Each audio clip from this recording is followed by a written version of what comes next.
Okay. Yeah. Hi, I'm Cassie. I'm Rachel. I'm Maddy. So we're here on Ovalau, an island off the main island. We're about 15-20 minutes out of Levuka, which is the old capital. So everyone is super, super friendly. It's a really nice it's just a really nice atmosphere to it. It's quite pretty. There's like the sea wall and the sea, so you always have views. I think pretty much everywhere in Ovalau you can see the sea from, except for if you're like up in the mountains and stuff. And then further out, everything is just green, like palm trees everywhere. It's gorgeous. Yeah. It's so like really lucky everything belongs on a postcard pretty much. Yeah. So I'm placed at Delana Methodist Primary School, so I live right next door with the head teacher. And for the first couple of days I was taking a class because the teacher was sick, and I noticed during the class that the students were like very different levels, so some of them couldn't even read and write and some of them were very intelligent. And so then when the teacher came back and they asked me, you know, what do you want to do at the school, I said I'd take kind of remedial English classes. So at the moment I work closely with a group of around 5 or 6 students from each class, the ones who are behind, and so I help them with their reading and writing to try and catch them up to the rest of the class. So yeah, it's really good. I'm at St John's College.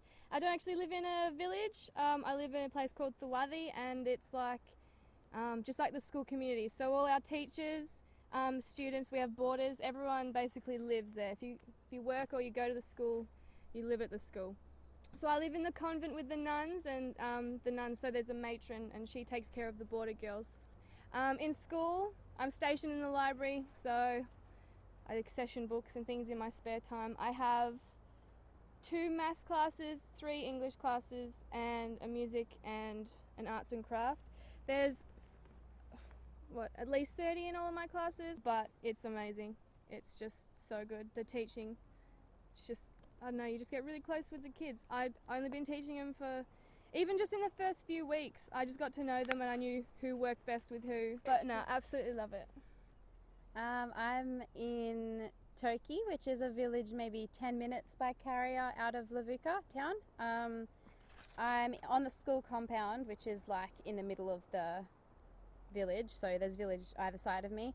I teach arts and craft to all classes, and I have my own classroom. I probably teach for like 3 or 4 hours a day, which doesn't sound like much, but there's a lot of preparation before classes and after classes. And when I'm not teaching that, I teach singing on Fridays and I do sport on Fridays, and I'll clean up the library, and I'm doing typing classes as well.